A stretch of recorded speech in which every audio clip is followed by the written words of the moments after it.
Bom dia a todos e todas. Cumprimento o eminente ministro Paulo Dias de Moura Ribeiro, do Superior Tribunal de Justiça, o desembargador Nino Todo, o diretor da nossa escola, o nosso vice-presidente, desembargador Antônio Cedenho, os colegas desembargadores que estão aqui, Alessandro Diaféria, Nelton dos Santos, doutor Antônio Morimoto, vejo mais alguém aqui dos desembargadores, os nossos juízes e juízas federais, servidores e servidoras.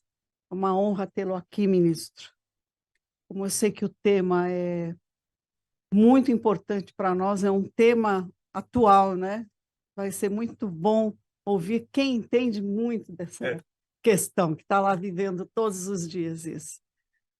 O tribunal se engalana com a vinda do ministro, a escola, tenho certeza que também cresce muito hoje, coloca mais uma boa parede nessa construção que vem sendo feita, né, pelo desembargador Nino Todo, e sem maiores delongas, só reforçando que o ministro Moura Ribeiro é membro do Conselho da Justiça Federal atualmente, e que uma das suas melhores qualidades é que ele é meu amigo, há um bom tempo já. Eu passo, então, a palavra ao nosso diretor, o desembargador Nino Todo, que fará a sua saudação, a sua introdução, e a seguir passará a palavra, então, ao ministro Moura Ribeiro. Obrigado, senhora presidente. Bom dia, senhoras e senhores. Bom dia aos que nos assistem online. Com muita alegria que hoje fazemos mais essa atividade da escola. Quero fazer a saudação da presidente, do desembargador federal Marisa Santos, ministro Paulo Dias Moura de Moura Ribeiro, desembargador Antônio Carlos Cedenho aqui na mesa, todos os colegas, Nelton, Antônio Morimoto, Alessandro, Silvio, Marcelo, todos aqui presentes. Eu vou fazer a apresentação. O ministro Moura Ribeiro tem um vasto currículo, eu vou resumi-lo para esta ligeira apresentação. O ministro Paulo Dias de Moura Ribeiro é santista, são uma grande... Nascido em Santos, torcedor do Santos, santista raiz.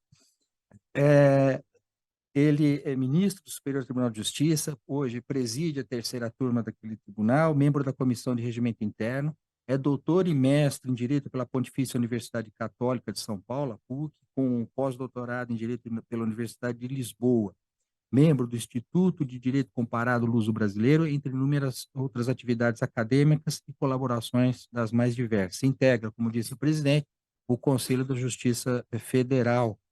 Ele é oriundo da magistratura paulista, onde foi juiz de direito, e na grande comarca de Santo André, né, doutor Cedenho? Muita satisfação. E, embora oriundo da Justiça Estadual, ele é um grande amigo da Justiça Federal, disso dou testemunho, desde que ingressou no Superior Tribunal de Justiça, quando eu era presidente da JUF, acompanhei o ministro Moura Ribeiro na sua sabatina no Senado, Verdade. também com o ministro Schietti, ministra Regina, naquela época de lutas. Né? Faz um tempo, 10 Faz um anos. tempinho, né? E com muita alegria, ministro, nós o recebemos aqui na escola, e como o senhor sendo um amigo da Justiça Federal, essa é a sua casa, sinta-se à vontade, eu não quero tomar mais o tempo, porque todos estamos querendo ouvi-lo sobre esse tema instigante, importante, sobre incidente de resolução de demandas repetitivas e RDR, não é, Nelton? Nelton, tivemos muitos debates sobre esse tema na época de uma alteração do regimento interno aqui para adequar o nosso regimento às novas ao novo código, as novas os institutos de solução de demanda. Então, ministro, esta é a sua casa, sinta-se à vontade, muito obrigado pela sua participação, e já, com a autorização da presidente, passo a palavra, então, para a sua exposição. Bem, bom dia a todos, até os que nos assistem em grande número, né, os colegas que nos assistem. meus votos de bom dia, saudar a estimada presidente Marisa Santos. Peço por fineza que leve um abraço ao meu colega de concurso 148 da Justiça do Estado, DDD, que é o nosso corregedor aqui, um grande cara muito competente, uma pessoa de uma inteligência rara. E saúdo o nosso diretor da escola, né? O Nino me chamou, eu aderi imediatamente ao convite, porque é uma satisfação grande poder estar nessa casa. Casa benfazeja de justiça, que trata em temas muito importantes, de grande eloquência, e para nós é extremamente importante que a gente possa estar nesse convívio. A interação na magistratura, quem gosta da magistratura sabe o quanto é importante essa interação. Eu saúdo também o Antônio Carlos Sedem, que foi o presidente da OAB, quando eu fui diretor do fórum. Oi, meu querido, tudo bem? Quando eu fui diretor do fórum lá da comarca de Santo André, um período extremamente gostoso da vida, né? Muito agradável, muito bom mesmo. Henrique, bom dia. Bom vê-lo aqui. Satisfação. Muito obrigado. Neilton Santos, processualista, meus cumprimentos. Não posso deixar de lembrar do TJão, né? Figura do Carlos Renato aqui presente, um belíssimo colega, trajava uma toga com uma elegância, com um pouco se continua prestigiando o nosso TJão. Doutora Carmen, minha satisfação, meu abraço. Fernando Mendes, com quem eu tomei posse, ingressei na associação, na JUF, foi com vocês. Nós não temos foto disso, né? Não temos, pois é. Silvio, minha satisfação. Alessandro de Afé, os colegas, demais colegas, senhores servidores que nos acolhem aqui, muito obrigado. Prazer muito grande estar aqui. Bem, vou falar um pouquinho sobre os precedentes, alguma coisa. Ah, quem chega aí. Tá bom? Tudo bem? Falar sobre o precedente, mas eu queria pensar umas coisas diferentes um pouco antes da gente falar expressamente dos precedentes. Em julho, eu estava em casa vendo o Estadão e deparei com uma matéria de um jornalista do New York Times, Thomas Friedman. Ele falou uma coisa que me chamou muita atenção, que tem muito a ver com a Justiça Federal, mas tem muito a ver mesmo. Ele falou que nós estamos abrindo para abrir duas caixas de Pandora. E a caixa de Pandora é uma coisa comum que não se sabe do que pode sair dali de maldade. E as duas caixas de Pandora que ele fala, parece que são coisas que realmente são muito importantes para nós pensarmos. Uma delas é a inteligência artificial. O que vai sair dessa inteligência artificial, se é bom ou se é ruim? Ela desenvolve o nosso intelecto muito mais daquilo que naturalmente nós estamos acostumados e nós não somos para ver que caminho nós vamos seguir com isso. E outra é o problema do clima, que tem tudo a ver com a Justiça Federal. O problema do clima é terrível, que nós estamos vivendo uma situação, basta lembrar Rio Grande do Sul, Líbia. Domingo passado, o Rio de Janeiro fez 18 graus, uma coisa impressionante de frio. Estamos vendo situações terríveis. Hoje vai fazer 32 graus, 40 graus em Cuiabá. Não é possível que nós estamos vivendo. Isso está fazendo mal, né? E tudo modificando tudo aquilo que nós tínhamos de ideia de clima, que era o poder de rotação da Terra em torno do Sol. Está mudando completamente. E o controle disso. O problema que fica é que regulação nós vamos fazer a esse respeito. O que é que nós queremos de bom para nós, para os nossos filhos, netos? Que regulação nós vamos fazer? E a respeito disso, se nós não fizermos uma coisa boa, nós vamos derruir tudo aquilo que a sociedade civil, livre, tem de melhor, que são duas coisas, que é a confiança e a verdade. Confiança e verdade que o judiciário busca sempre. E disso daí, eu me lembro muito de um princípio maior que vem para nós com Bobbio. Bobbio, na Era dos Direitos, ele foi indagado uma vez sobre três questões que também nos afligem, e afligem sobre modo a Justiça do Trabalho, Justiça Federal, perdão. Quais são as questões que ele colocou? Foram colocadas a ele. O aumento incontrolado da população, o aumento incontrolado da degradação do meio ambiente, em matéria da Justiça Federal, aumento incontrolado do meio ambiente e aumento incontrolado do armamento. Se que com todos esses três problemas, será que ainda seria possível se imaginar um mundo bom para nós? E ele responde positivamente. E ele fala, olha, tudo aquilo que nós temos de declarações universais, vale dizer os tratados internacionais, tudo aquilo que nós temos como direitos fundamentais encartados nas nossas constituições livres, tudo aquilo que os gregos nos ensinaram a respeito do direito da personalidade, tudo aquilo de direito da personalidade que os romanos poliram como poucos, tudo isso nos leva a crer que tudo isso dá sustentação àquilo que nós chamamos de poder termos uma Constituição que julguemos boa. Isso foi nos ensinado principalmente pelo justnaturalismo, que nós gostamos tanto, principalmente com Kant, e nós seguimos nessa estrada principalmente através da Revolução Francesa. Foi na Revolução Francesa que nós estabelecemos, apesar dos malefícios que ela trouxe, né, pessoais, só se decanta a beleza jurídica, mas os malefícios pessoais foram muito grandes. De qualquer forma, com a Revolução Francesa, nós tivemos grandes evoluções jurídicas. E ali, com ela, nós tivemos a liberdade, igualdade e fraternidade, e nós temos, para nós, uma Constituição que nós julgamos boa. Foi essa que nós fizemos. E ela é tão boa que no preâmbulo dela está escrito que nós fazemos parte de uma sociedade fraterna. Nada melhor do que se viver numa sociedade fraterna, porque irmãos, tecnicamente, não brigam. Quer dizer que, quando ele fala numa sociedade fraterna, ele está dizendo para nós que nós estamos diante de uma sociedade solidária, adequada, de uma sociedade que, portanto, só visa o bem comum.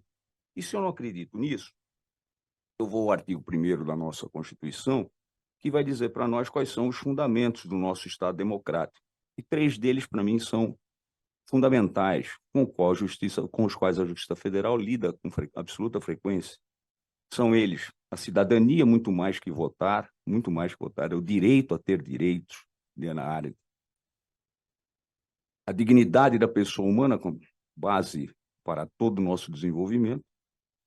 E os valores sociais do trabalho, da livre iniciativa, ou seja, capital, dinheiro, grana, que nós precisamos cuidar dele. E ainda se não estou satisfeito com isso, eu vou ao artigo 3º da Constituição, e lá no artigo 3º nós vamos encontrar que são os objetivos da nossa República: erradicar a pobreza, dinheiro, grana, capital. Que capital é esse que nós queremos? E mais, a igualdade de todos perante a lei, sem distinção de raça, sexo, cor, etc. E também, se eu não estiver satisfeito ainda com isso, acho que isso é pouco, eu vou ao 170 da nossa Constituição, e aí lá, no 170 da Constituição, quando trata da nossa ordem econômica e financeira, os princípios, 9 princípios elencados no 170 da Constituição, dos incisos 1º ao 9º, dizendo quais são os princípios da nossa ordem econômica e financeira. Tem lá capital com todas as suas letras, propriedade, direito do consumidor, pleno emprego.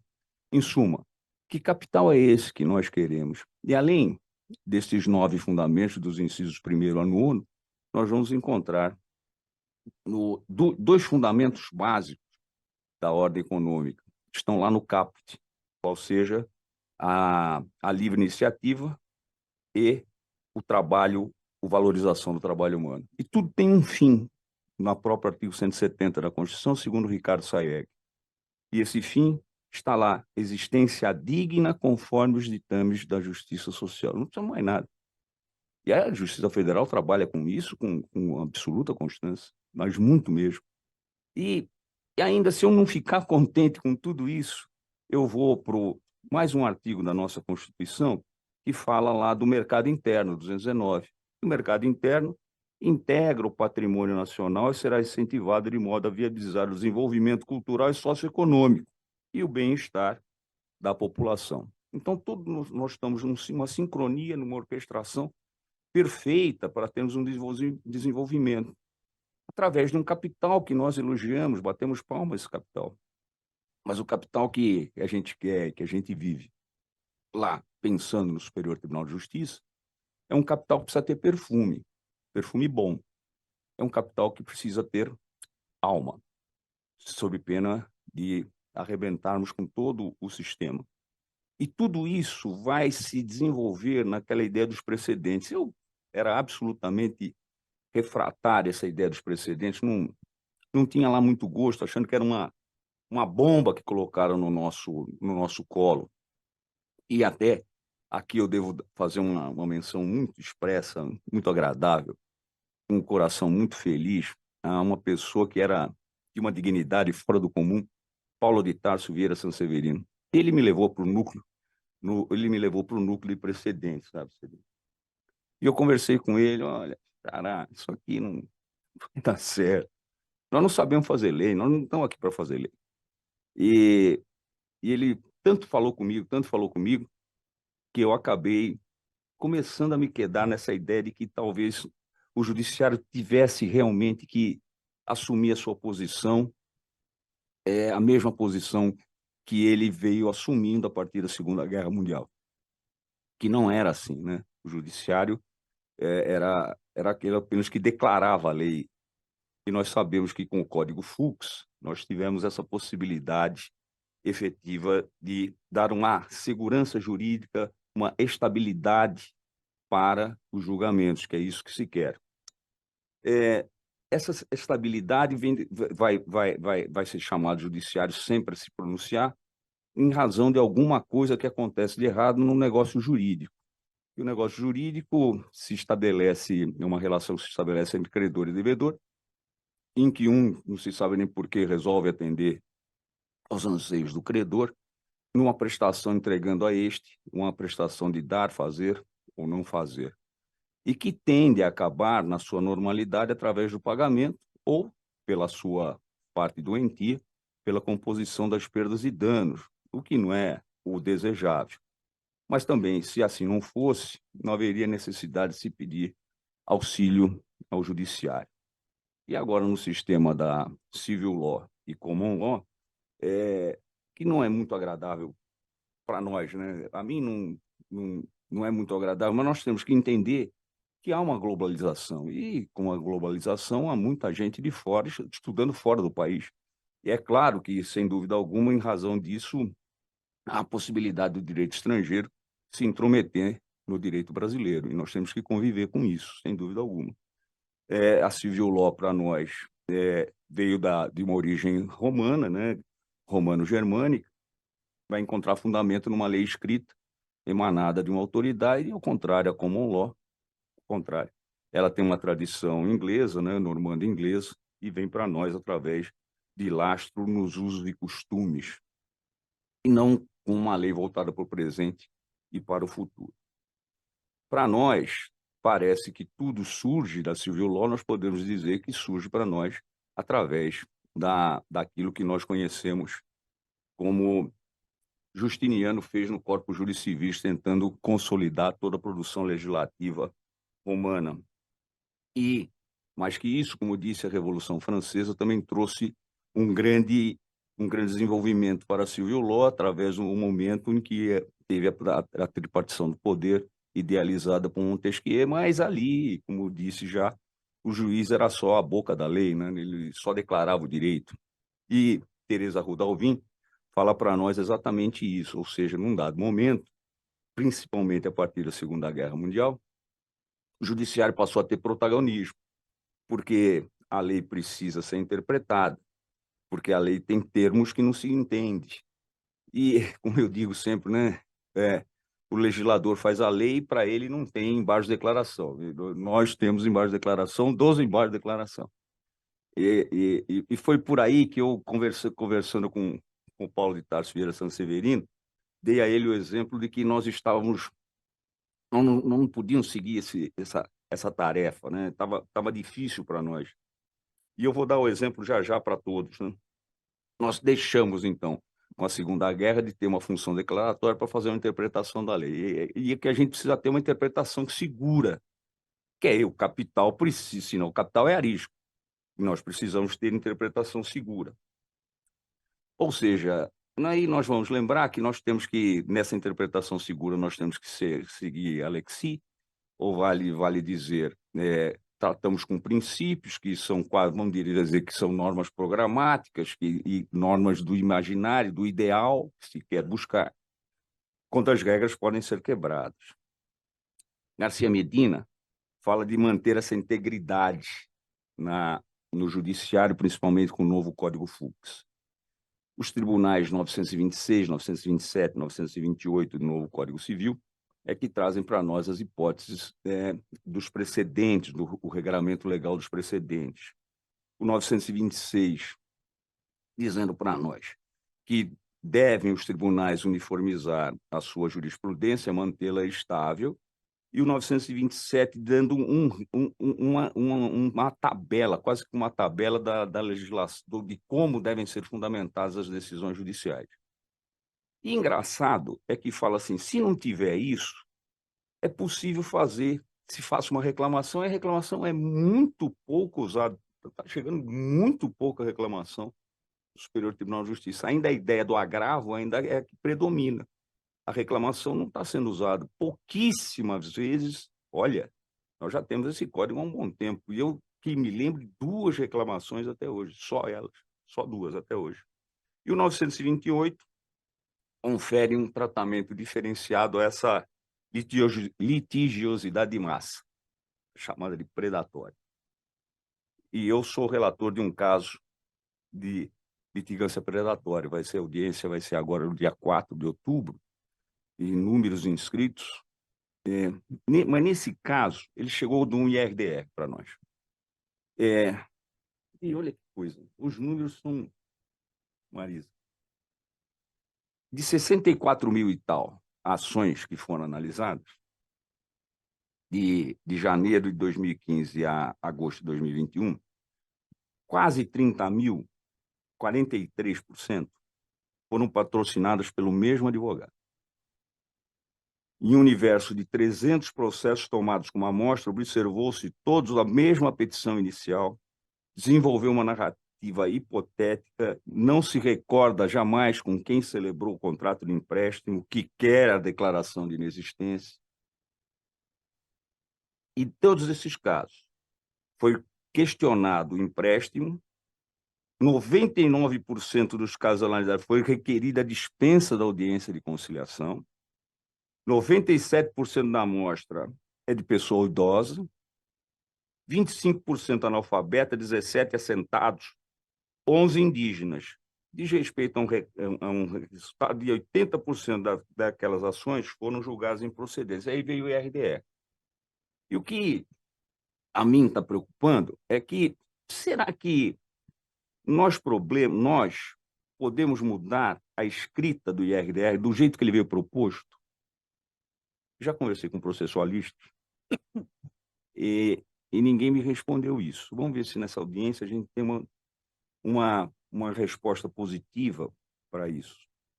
Mas o problema, foi criado por nós, o STJ tem que rasgar na pele. Porque quando começa...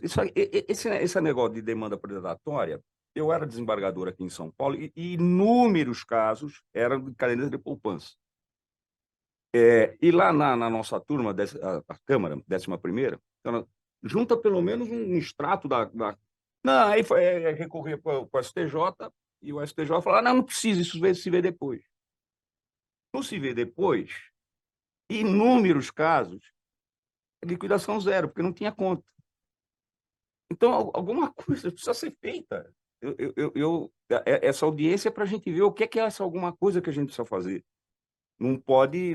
Agora o STJ fixou a tese de que nessas prestações de contas, a ação de prestação de contas tem que demonstrar alguma coisa. Parece que também tem que demonstrar, não é possível um pedido genérico de um contrato que eu nem sei se assinei ou não. O tema é delicadíssimo.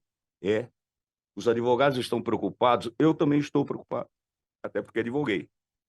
Realmente é uma situação muito delicada que nós estamos vivendo. E nós, de vez em quando, nós temos ali alguns problemas. E lhe conto, presidente, a razão pela qual eu fiquei meio avesso com o repetitivo ao início. Chegou nas minhas mãos um caso de medicamento, a questão era assim, vem daqui de São Paulo, o advogado veio me procurar, era um plano de saúde, e falou, olha, tem que dar um medicamento tal sob pena de prisão do diretor. Porque não dá tempo nem de fazer um agravo para... Vamos resolver isso. É um negócio com a Anvisa, medicamento. E depois em 2018, nós chegamos à conclusão, feitas audiências, etc., por repetitivo, que é legítima a recusa da operadora do plano de saúde em custear medicamento importado não nacionalizado sem o devido registro na Anvisa.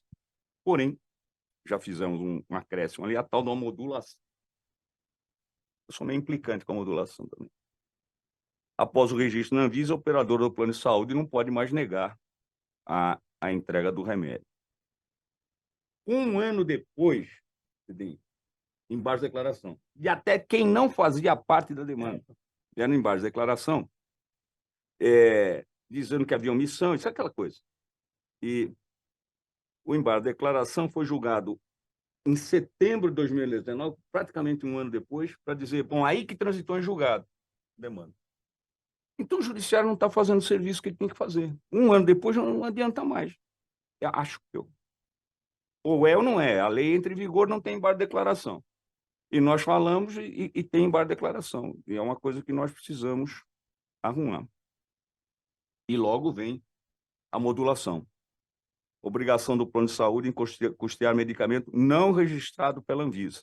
Mas aí veio essa modulação da ministra Nancy Andrighi. Era um medicamento para câncer e a Anvisa autorizou a importação. Ora, se ela autorizou a importação, é o caso do plano de saúde pagar o remédio da ministra Nancy Andrighi. Aí vem um dos casos que a mim mais me intrigou, achei incompatível com a dignidade, e mencionei isso de viva voz, e eu vou lhes contar. Presidente, é o seguinte, uma moça sofria de endometriose e não poderia gerar filhos a não ser por fertilização in vitro. E nós tínhamos acabado de julgar um caso de inseminação artificial. E o advogado, sempre o advogado foi falar comigo, e ele me convenceu que efetivamente era outra coisa. O gênero é reprodução humana, ou que tem as suas espécies, não é? Uma inseminação artificial que se faz em casa, depois eu soube que se faz até com caneta Bic, e fui me aprofundar nisso aí. Ou com a caneta, não, só com parte de fora a caneta. E eu fiz um voto, o voto original aqui de São Paulo é do... Ele é São Paulino, caramba, não é o nome dele? São Paulino? Ferrenho, nossa. Ferreira Alves, um belíssimo voto, belíssimo. E eu achei que ele estava com razão mesmo. Vamos pagar essa fertilização em vida. Não. Não está no plano, não está escrito, o plano não prevê, não tem previsão, e a lei diz que a inseminação está fora. E a recomendação da Anvisa é no sentido que está fora essa recomendação, entendendo que a inseminação artificial é o gênero. E não é. É uma das formas possíveis da reprodução. Bom, aí foi para a sessão, eu perdi na turma, 3-2, São Severino me acompanhou, e 3-2, foi para a sessão com cedilha, e lá na sessão com cedilha, no voto do ministro Marco Buzzi, fiquei perdido de novo, não tem problema nenhum, perdi. Mas foi ali que eu falei, e falei mesmo, e aqui repito, porque eu falei lá, falei, não sei como é na sessão, com mulheres atuando na sessão, negam a possibilidade de uma mulher ter filho. Falei isso lá. Aí começou também o problema do aposentado com permanência do plano de saúde coletivo. E nós chegamos à conclusão que os empregados ativos e desempregados, apesar de vinculados ao plano de saúde administrado por uma única operadora, encontram-se inseridos em categorias distintas. Aí veio o distinguish do ministro, esse foi do ministro Antônio Carlos Ferreira, as minhas homenagens, e depois veio o ministro Vilas Boas Cueva, um técnico perfeito. Esses planos custeados exclusivamente pelo empregador, não há direito de permanência do ex-empregado aposentado ou demitido como beneficiário, salvo disposição expressa em contrário, e se ele custear a parte dele o plano de saúde. A grande abertura que nós tivemos de de precedentes foi também com o ministro Paulo de Tarso Vieira Sanseverino. O Credit Score veio do Rio Grande do Sul, a possibilidade de alguém ter, o consumidor ter notas pelo pagamento contemporâneo das suas dívidas. Entendia-se lá naquela ocasião que isso não era possível, que invadia a intimidade da pessoa, que não era possível fazer isso aí. E o ministro Paulo de Tarso Vieira Sanseverino conheceu da matéria e rapidamente resolveu. E aqui não teve embargo de declaração, não vieram embargo de declaração. Felizmente, resolvemos isso aí, dizendo que não há nenhuma infração ao Código do Consumidor por esse tabelamento do consumidor quanto a ser um bom ou não pagador, bom ou mau pagador. Nós tivemos também o caso do produtor rural, que foi extremamente importante para o Brasil, né, que vive tanto da produção rural, e nós entendemos, com base no Código Civil, no voto do ministro Luiz Felipe Salomão, que finalmente era possível o produtor rural pedir os benefícios da recuperação judicial, desde que se inscrevesse na junta, ainda que no próprio dia ou um dia antes, ao pedido de recuperação judicial. Isso é um grande alívio. E aí eu acho que o STJ cumpriu seu papel constitucional com todas as letras, da melhor maneira possível, ao meu sentir. E, finalmente, veio a minha redenção da possibilidade da mulher gerar filhos. Foi com um caso muito interessante de criopreservação de óvulos, que também não estava previsto no contrato, não tem regulamentação. Aí eu ri, né? Porque aí nós entendemos, essa senhora era uma senhora com câncer e que queria ter filhos, e durante o tratamento do câncer, na quimioterapia, os óvulos precisariam ser retirados para que ela pudesse depois ter a possibilidade, gerar filhos. E aí, mesmo sem contrato na espécie, ao outro lá não tinha contrato, não podia. Agora, esse não tinha contrato, mas falou, opa, mas aqui, ó, claro, aqui a dignidade humana tá no vetor. Mais que isso, né? É o direito à vida que nós temos que preservar. E aí nós entendemos aí também, na toada do ministro Paulo de Tarso Vieira Sanseverino, da ministra Nancy Andrighi, que era possível, sim, condenar o plano de saúde a fazer a criopreservação para que essa senhora pudesse, depois do tratamento, gerar filhos de forma natural. É um caso que interessa muito à Justiça Federal, que é o superendividamento e a presença da Caixa Econômica Federal dentro do processo de superendividamento. Se cairia para a Justiça Federal, ou se com a presença da Caixa, ou se ficaria na Justiça Comum. E nós entendemos lá no voto do ministro Marco Buzzi que a competência, mesmo com a Caixa Econômica Federal nos autos, no superendividamento, mesmo assim, a matéria fica à conta da Justiça Estadual, tirando da Justiça Federal esse caso. E uma outra solução que nós demos também em repetitivo foi uma novidade que veio no Código Civil recente, da ação de prestação de contas, e se aquele que presta, se era possível a ação de prestação de contas ser ajuizada por aquele que paga alimentos, quer saber que destino está sendo dado a verba que ele está, mensal alimentar, que ele está pagando. E essa veio uma modificação no Código Civil, dizendo que era possível, mas aí eu fui o relator, ele falou, não, realmente é possível, né? Mas não é também um processo para vingança, para ficar perturbando a vida do outro. Havia detalhes importantes no processo que levavam a crer que realmente aquela criança precisava de cuidados especiais e que talvez aqueles cuidados especiais não estivessem sendo observados. E depois a quarta turma, na mesma toada, seguiu esse entendimento, porque o que interessa é a proteção efetiva da criança ou do adolescente.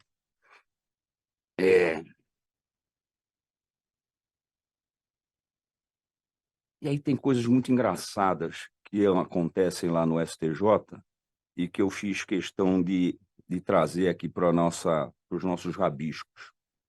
Eu acho que eu já estou falando até demais, passei do tempo. Uma coisa que apareceu lá que é muito interessante, e eu fiquei meio que cliente ou freguês de João Gilberto, começou com o ministro Benetti. O ministro Benetti fez um voto brilhante, como sempre, a respeito do direito de autor do João Gilberto. E falou, não, o senhor tem direito de autor. Aí aparece para mim um outro processo de João Gilberto, que ele falou assim, olha, remasterizaram os meus discos sem a minha autorização. O meu direito autoral tem que ser preservado. Aí vai lá, bateu na porta do STJ, e eu falei, não remasterizou sem autorização, o direito autoral tem que ser preservado, pague-se o direito autoral dele. E, coitado, ele não viu o dinheiro chegar. Mas, ainda assim, ele ficou tão feliz com isso, que ele resolveu fazer uma outra ação, que também veio para mim. Não sei, por isso que eu estou dizendo uma parabólica, né? E esse caso era muito interessante, porque eu falei assim, bom, já que eu tenho o direito autoral dos meus discos, eu quero os masters, que é o aparelho que faz a prensa que faz os discos. Se eu sou o dono do direito autoral, eu quero isso para mim. E aí nós temos dois princípios, né, de atender o que diz a Constituição no 5º a respeito do direito autoral e o que diz a Constituição a respeito da cultura.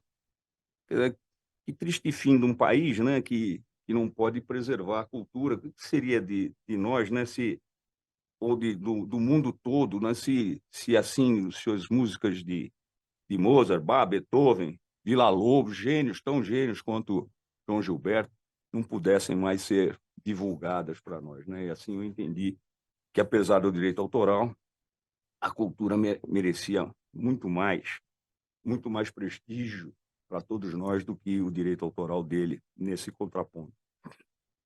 E ainda sobre direito de nome, né? Aí aparece para nós coisas interessantes, né? Aparece para nós um caso de um empreendimento imobiliário chamado Vogue Square. Vogue é uma revista de renome e que não pode ser, de jeito algum, usado o nome sem... Mas uma coisa é a revista, né? E outra coisa é um empreendimento. Eu vou no empreendimento, eu vou lá no empreendimento para fazer compras. Eu não vou para ver a revista, né? Não há, ao meu sentir, e ao sentir da turma, não houve, de forma alguma, como é? Um movimento parasitário do empreendimento, né? Os nomes atribuídos a edifícios, eu tive um caso semelhante, que era Natura, um loteamento chamado Natura. E a empresa falou, opa, que é isso, está usando meu nome? Mas, poxa, Natura, uma coisa igual que teve lá, era não uma corrida de Fórmula 1, teve uma latinha de cerveja Skol vermelha. E a Brahma também era vermelha. Caiu na minha mão. Bom, quem quer bebedor de Brahma não vai querer beber Skol. Não adianta, não é? Gosta de Brahma, gosta. Então, pô, Natura também é a mesma coisa, ué. É um loteamento, são nomes que não... Alto renome, Natura. Não é assim, não é possível. Teve também esses da Google, foi muito interessante, porque eu procuro, né, que eles falam que são links patrocinados. Eu já tive isso. Agora eu quero saber, no Brasil, por exemplo, qual é o carro que tem aquele parque assist. Aí lá aparece um outro carro, mas eu quero saber qual é o carro que tem. Eu não quero a propaganda da Volkswagen, eu quero saber qual é o que tem. Mas veio o tal link patrocinado. Não? Então, o link patrocinado perturba a minha paz. Perturba a minha paz. O caso aqui era engraçado, que era uma loja chamada Lingerie. E quando procurava lingerie, lá aparecia primeiro esse, né? Mas o link patrocinado pode, não pode, não pode. Não pode fazer isso, de jeito algum. E termino com um que eu achei... Não, é gostoso de ler, né? A inventividade humana é sensacional, é espetacular. No Rio de Janeiro, um supermercado. Um supermercado foi passando com um carro de som na rua. Olha que couve mais linda. Pô, Não é engraçado? Pô, não, não, peraí, né? Não é a Garota de Ipanema, não tá ferindo direito autoral algum, né? Pelo amor de Deus. Mas é bonita a inventividade. Não, olha que couve mais linda, né? Espetacular isso, né? Só mesmo. Só mesmo. O Ricardo pode, Henrique pode dizer, né? É coisa do Rio de Janeiro. Ele foi de lá mesmo, supermercado, lá, Copacabana. Olha que couve mais linda, que coisa sensacional, né? É um espetáculo isso. Bom, Nino, eu sou muito grato aí ao convite que me foi feito. Acho que movimentos como esse, unindo a magistratura, né, tem que acontecer sempre, com muita frequência. A magistratura é o lugar, é a casa daquele que vem bater na porta com o seu último recurso. E nós sabemos que tem tanta gente aí que precisa do, do direito, precisa da imposição, da posição do judiciário, firme. Como diz Bob, né? Não adianta mais, não precisamos mais garantir os direitos, nós precisamos efetivá-los. E por isso, eu termino com dois ensinamentos, ao meu sentir, muito agradáveis de Padre Vieira. Diz ele, entre o semeador e o que semeia há muita diferença. Uma coisa é o soldado, outra o que peleja. Uma coisa é o governador, outra o que governa. E, além disso, Padre Vieira nos ensina também que os passos passam, mas as pegadas ficam. As pegadas de encontros como esse mostram que uma coisa é ser governo, quem peleja pelo direito. E isso a escola da magistratura federal está fazendo e fazendo com galhardia. Muito obrigado pela presença, muito obrigado pelo convite. Eu fico sempre às horas, porque eu gosto demais da magistratura, e estar com a magistratura é um gosto muito grande. Muito obrigado. Bom dia.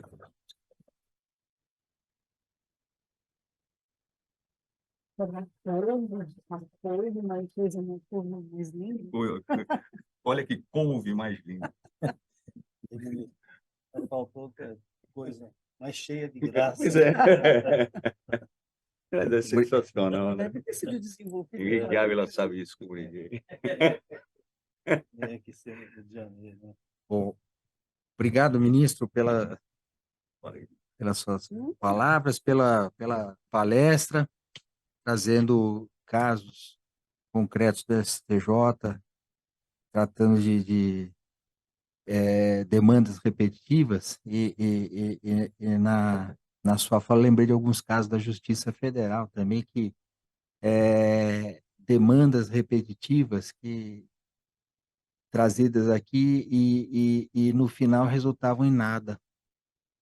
O presidente desembargadora Marisa vai lembrar, súmula 260. Lembra quantos casos de súmula 260 do extinto TFR se ajuizava aquela demanda e ao final pela data de aposentação da pessoa, a data do início do benefício, o resultado era zero, né? Então a pessoa vivia, né? Entrava pelo ouvir dizer, tem ação, vamos entrar. Entrava com a ação, depois de anos, Nada. quanto que tem para receber? Nada, porque o cálculo inicial estava correto, porque era no mês de maio e novembro, né? E quando, apesar dos anos na turma criminal, ainda lembro algumas coisas lá do previdenciário. E era triste ver isso.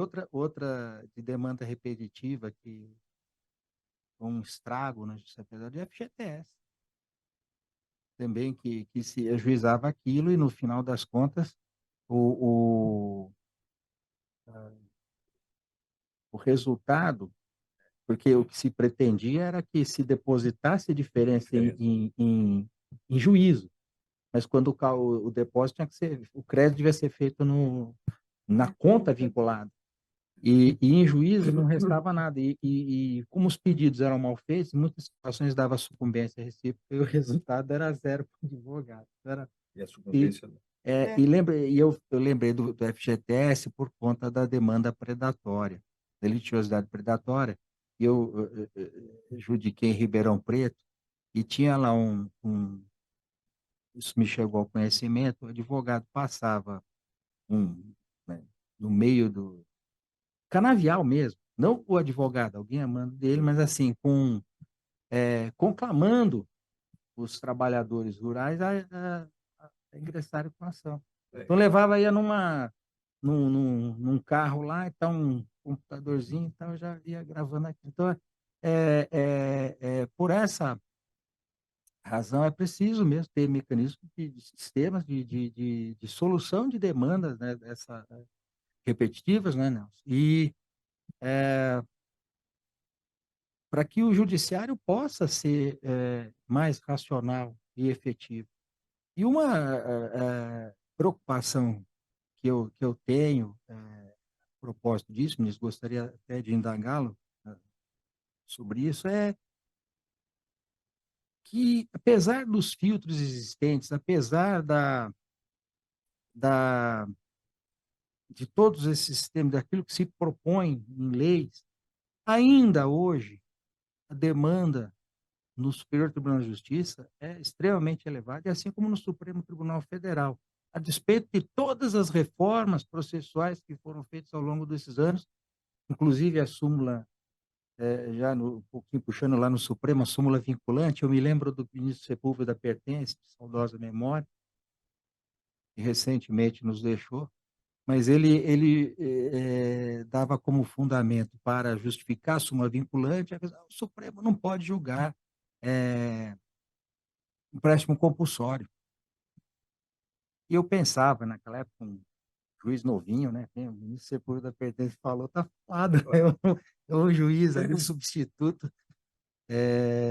Não, na época já tinha sido promovido, mas eu dizia, mas qual é o juiz que, em sã consciência, vai dar uma decisão contrária à jurisprudência já consolidada do Supremo Tribunal Federal, do Pleno do Supremo Tribunal Federal? O problema não estava propriamente no juiz, o problema era, naquela época, era que nós éramos obrigados a submeter a sentença ao reexame necessário, a Fazenda não tinha dispensa de recurso, então tudo aquilo ia subindo, subindo. Como era matéria constitucional, então esses mecanismos todos foram sendo criados, a súmula vinculante daqui, depois ação declaratória de constitucionalidade, com todo respeito, uma coisa que eu nunca consegui doutrinariamente conceber, porque, na minha opinião, bastava da natureza dúplice ação direta de inconstitucionalidade, não criar uma nova ação para que se dê, porque a presunção que se tem é que a lei é constitucional e não o inverso, não precisa de afirmação da constitucionalidade, mas de que, pelos meios já previstos de provocação na inconstitucionalidade, trazer o efeito dúplice, que aí o Supremo, então, deveria, ao rechaçar a ação de inconstitucionalidade, declarar a constitucionalidade da lei, enfim, aí vendo todos os desdobramentos. E a gente chega aí, aí no novo código, ao IRDR. Agora, eu gostaria, ministro, a propósito disso, saber a sua opinião, a sua reflexão, o que tem dado errado ao longo disso tudo para que as demandas continuem tão altas no Superior Tribunal de Justiça e no Supremo? Porque onde está, na sua opinião, e a propósito do IRDR, a falha sistêmica que há para que o Superior Tribunal de Justiça possa realmente, porque essas causas que o senhor mencionou, todas são de extrema relevância para a sociedade, e que o Superior possa exercer o seu papel fundamental de intérprete maior do direito infraconstitucional e de uniformizador da jurisprudência. Sabe, Arthur, eu tenho uma preocupação grande com isso, que e eu acho que todos nós precisamos entender o que é o Superior Tribunal de Justiça. Ele é um tribunal de cassação? Porque se então vamos cumprir o que ele tem que ser. Volta até. Mas nós podemos, e em muitos casos, nós devemos, a gente vê cada coisa, nós temos que dar uma valoração, uma coloração, uma qualificação jurídica diferente daquilo que aconteceu, sob pena de se cometer uma injustiça. Não é certo isso. Mas eu posso lhe dar exemplos que são gritantes dessa valoração que a gente tem que fazer. O advogado fez um recurso de apelação, tinha um volume, na época dos volumes ainda, né, dos físicos, e ele recolheu os custos com o porte de remessa e retorno de um volume. Aí formou-se o segundo volume. Certifica da OFEC tem que pagar, tem que complementar. Coisa de R$11 e qualquer coisa. Era isso. Qual o valor? Não tem, porque quando eu recorri era um volume só, não formou o segundo volume. Então, fica essa discussão, né? Parece a discussão do Tostines, né? Mais fresquinho, vende mais, fica mais fresquinho, e nós ficamos nisso. Aí foi ateu lá no Superior Tribunal de Justiça. Não, mas se só tinha um volume, R$11. Eu não advogo desde 1983, quando entrei na magistratura, que era aquilo que eu queria da minha vida. Em 85, estava lá em Santo André. Eu, se fosse advogado, eu já pagava esses R$11. Era R$11,25, eu lembro desse valor. Pagaria logo isso, mas se não vai ao Superior Tribunal de Justiça, ele não subia mais. Não subia mais. E esse é o meu drama. Que papel é esse, né, que nós fazemos? Espero que com a questão da relevância, a gente possa definir efetivamente o papel do Superior Tribunal de Justiça. Mas eu tenho uma coisa para dizer, que o Congresso Nacional foi tomado pelo espírito justiniano, né? A produção de leis é incessante, uma coisa impressionante. Quanto mais lei tem, mais termos vagos nós temos, mais lacuna nós temos, mais judiciário nós precisamos. Porque não tem base de declaração na lei. Então nós precisamos decidir o que é o Superior Tribunal de Justiça. Mas, ao mesmo tempo, eu coloco exemplos desse tipo que não dá para a gente deixar de lado. Principalmente um outro exemplo. Um caso de alimentos, o pagante era um alto funcionário público, de carreira, nem a associação dele sabia onde ele residia, 5 anos para localizá-lo, para ser citado da ação de investigação de paternidade acumulada com alimentos, 5 anos, que nem a instituição dele dava o endereço e lá ele não estava. Depois que ele foi citado, anos depois, no meio do caminho, apareceu uma declaração, uma escritura declaratória de paternidade de uma terceira pessoa, teve que entrar com a ação para anular aquela escritura. Anos se passaram, mais de 20 anos, a moça ficou maior de idade. Aí veio, agora cobra. Está prescrito. Não está. Não está prescrito. Né? Mas precisou chegar ao Superior Tribunal de Justiça, porque senão não tinha jeito dela. Foi reconhecida a prescrição. Mas não está prescrito de forma alguma isso, porque quem deu causa foi o próprio pagante que não sumia. Nem sequer a instituição pública federal, onde ele trabalhava, sabia o endereço dele. Para ser citado, demorou 5 anos. E como é que aparece uma escritura pública no meio do caminho, dizendo, não, o pai é outro, eu estou declarando achado? Não. Como é que pode isso? Essas coisas que cheiram mal, precisa do judiciário, né? Porque o diabo sempre deixa o rabo de fora, né? Fora da lei não há solução. Não há solução, não adianta. Esse é um ditado português, né? Não é? É verdade. Esse é um ditado português. É verdade. Desculpem, mas essas são coisas que nós precisamos... Não podemos ser uma terceira, né? Uma terceira instância, não podemos. Mas tem essas coisas que machucam a gente também, né, de ver, né? Mas a grande valorização que nós vamos ter é do Poder Judiciário, né, da primeira e da segunda, né? Terá uma grande valorização. Bom, sei o que é melhor, tá? Como diz o ministro Belize, querida pessoa, grande amigo, julgado está julgado, né? Se está bom, está mal, mas está julgado, né?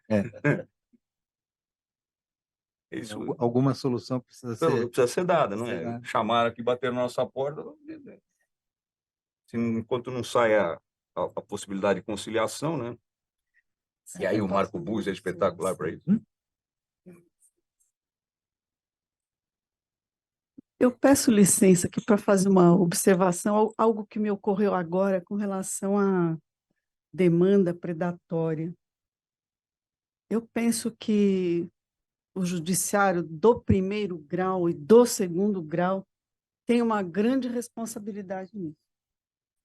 Nós temos uma tese agora que está enchendo as varas previdenciárias e os juizados, que é a revisão da vida toda. E essas ações estão entrando sem cálculos, sem documentos que comprovem o interesse de agir. Pronto. Isso já aconteceu quando, naquelas teses de revisão da RMI, pelo IRSM, pela OTI, aí chegávamos na liquidação zero, né? Liquidação zero. Então, qual é a questão que aparece aí? O juiz recebe aquela quantidade imensa de petições iniciais e a vara vai ficando atolada. Então, para que a vara não seja atolada, ele não manda juntar o documento, comprovar o interesse de agir, ele processa aquilo. Então, essa estrutura toda vai virando um enorme paquiderme que vai tendo uma dificuldade para se movimentar, evidentemente. Então, me parece que a gente tem que fazer um meia-culpa aqui no primeiro grau. Não deixar que uma ação em que de cara eu não tenho a certeza de que há interesse de agir, que ela prossiga, né? A gente já devia ter aprendido isso lá nas revisões da súmula 260, do artigo 58 do ADCT, né, da equivalência salarial, que havia pessoas ali litigando em quantidades, né, desnecessariamente, que nem foram abrangidas por aquele artigo, porque tiveram o benefício concedido depois, né, da nova Constituição. Então, me parece que a gente deveria mudar a forma de ver as coisas. O juiz trava um pouco o andamento naquele primeiro momento, mas ele vai ter um ganho lá na frente, que é de não deixar prosseguir algo que está fadado ao insucesso mesmo, né? E isso deixa de afogar o STJ também. Vai lá, né? Vai bater. Vamos limitar isso, eu não sei como.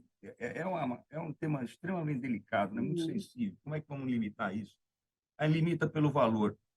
Mas o projeto de lei diz que depois eu posso aumentar o valor da causa, né? Então, também não, Isso mesmo. não vai limitar, né? Temos tempo para mais uma ou duas perguntas, né, menino? Com as ordens. Dado se alguém gostaria de falar uma pergunta. O Marcelo quer? Só do microfone para quem está assistindo pela TV. Bom dia, ministro. Muito obrigado pela palestra muito muito importante aqui para nós, né? Eu tenho uma questão que, na verdade, é um dilema até, que eu vejo até nessa situação de revisão contratual, principalmente questões de saúde. E aí eu pergunto se esse tipo de reflexo é levado em conta no tribunal, lá no Superior Tribunal de Justiça, que é o seguinte: quando as partes contratam, basicamente elas estão alocando direitos e obrigações e alocando os riscos do negócio.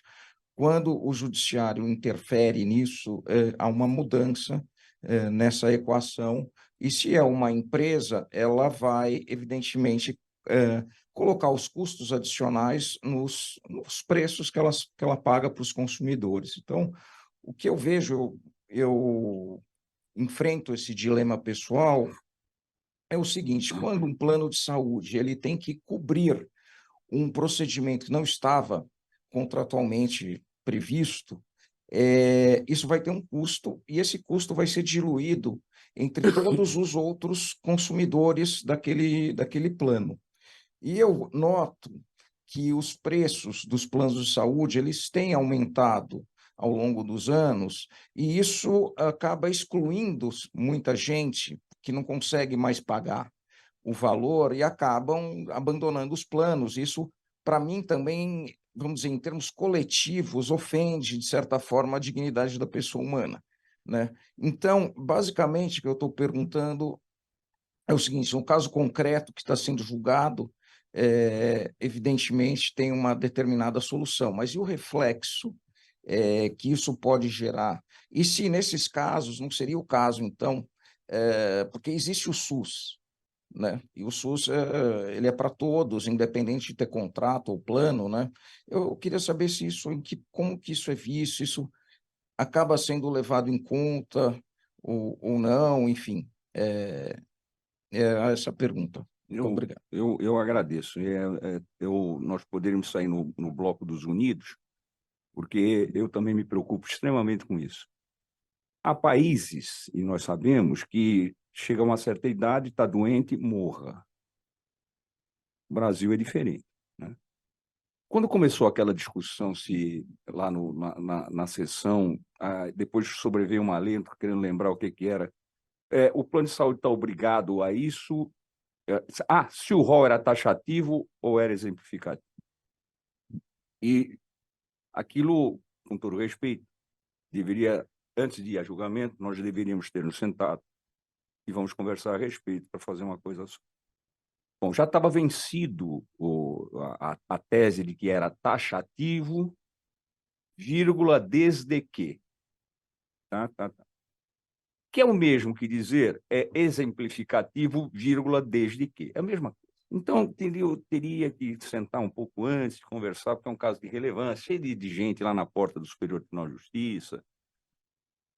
E eu me convenci de que deveria ser exemplificativo, porque no domingo, quando eu chego lá em Brasília, já tem aquela pilha de processos para eu examinar, eu ligo a televisão e fico lá escrevendo os processos.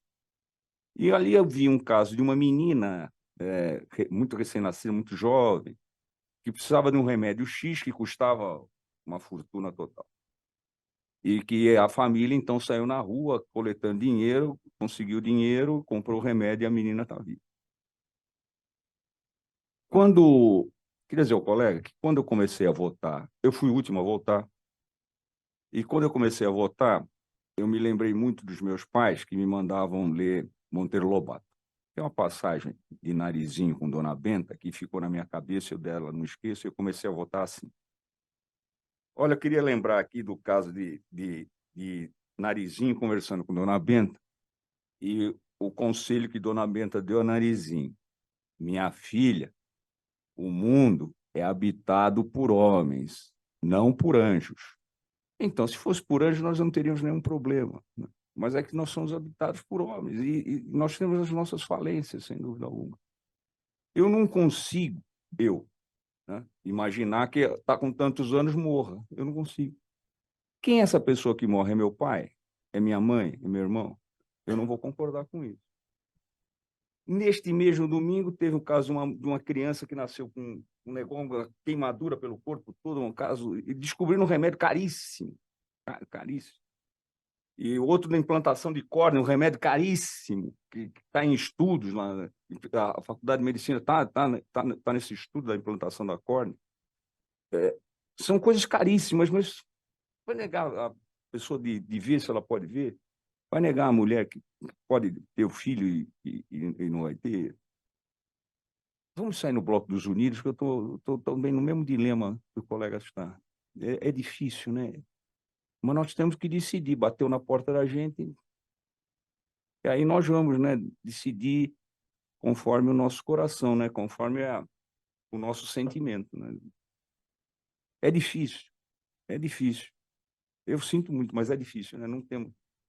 Agora, eu não gosto dessa coisa assim, custa muito caro, deixa para lá. Não. Não é digestivo para mim, né? Com os digestos romanos, né? Não são digestivos. Relator. Que bom. Então, João. Obrigado. Alguma pergunta mais? Bom, eu quero, então, com a licença da presidente, agradecendo o ministro pela sua participação, pela sua palestra. Queria, em nome do Tribunal, da Escola de Magistrados e da nossa associação regional, a JUFESP, a Associação de Juízes Federais do Estado de São Paulo e Mato Grosso do Sul, prestar uma pequena homenagem ao ministro pelos seus 10 anos de Superior Tribunal de Justiça, que é de comemorança, e entregar uma placa comemorativa por essa passagem. É muito singela. Obrigado. Vou fazer a entrega.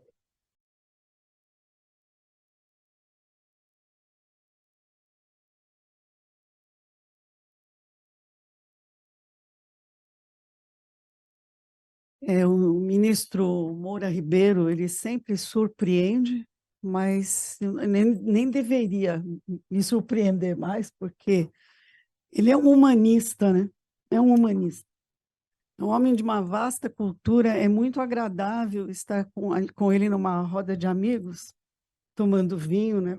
Tomando um vinho e vê-lo empolgado, né? Falando das coisas em que ele crê, né? Em que ele acredita. É sempre muito bom. E como um jurista, dispensa qualquer comentário da minha parte, principalmente. Ele sempre surpreende mesmo. Ele consegue conhecer bem a lei, conhecer muito bem o direito, mas analisá-lo sob o ponto de vista humanista. E isso, sem dúvida, é algo um pouco raro, né, nos dias de hoje, né? Parece que nós perdemos um pouco essa formação, principalmente depois desse período em que ficamos todos confinados, né? Parece que nós perdemos um pouco desse sentimento de humanidade, né? De ver os outros como próximos, né? Como semelhantes. Estamos, infelizmente, criando uma geração de pessoas que talvez não tenham mais essa forma de ver a vida e enxergar a lei como o ministro Moura Ribeiro. Então, eu só posso agradecer a ele, em nome do tribunal, em nome dos meus pares, por prestigiar a gente hoje aqui. Sou muito grata, eu sou privilegiada em relação aos demais, porque de vez em quando eu o encontro como amigo e consigo prestar muita atenção nas coisas que ele diz, inclusive brincando. Até quando ele brinca, ele tem profundidade, ele mostra bem quem ele é. Então, ministro Moura Ribeiro, que Deus continue lhe iluminando, mas mantendo esse pensamento voltado para a humanidade que todos nós devemos ter. Muito obrigada. Eu que agradeço. Eu vou terminar contando uma história da presidente Marisa. Nós estamos lá no CJF, ela está falando de humanidade, está no CJF, uma funcionária do CJF, bater na porta dela. A senhora está ganhando a aposentadoria do seu pai, que é militar, aposentado, reformado? Estou. E ganha a sua aposentadoria também como funcionária da nossa casa? Ganho. Ele falou, ganho. Então não pode acumular. Essa coisa caiu na minha mão. Eu falei, ó, esse treco é inconstitucional, essa norma constitucional é inconstitucional, porque verteu contribuição, tem que ficar com elas duas aposentadorias. Perdi, evidentemente. Tem uma norma constitucional que diz que não pode acumular.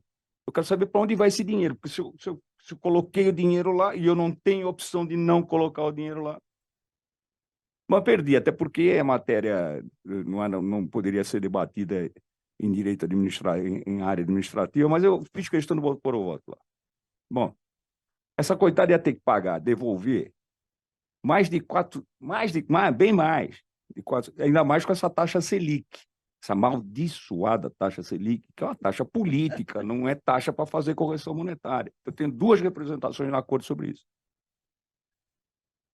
Foi a presidente Marisa que falou assim, mas ela recebeu de boa fé, então não tem que devolver. Graças a Deus. Pô, parabéns, presidente, viu? Parabéns, coitada dessa funcionária.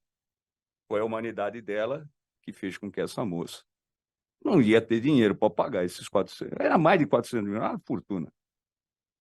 E então, ao falar em humanidade, eu tenho a dizer da humanidade da presidente Marisa. Graças a Deus, felizmente. Muito obrigado. A vivência do previdenciário. Muito bom. Bem, então, agradecendo aqui a presença do ministro Moura Ribeiro, dos nossos colegas que aqui estão, dos servidores e servidoras e aqueles que nos acompanham via web, declaro encerrada a nossa sessão da escola de hoje. Muito obrigada a todos e todas.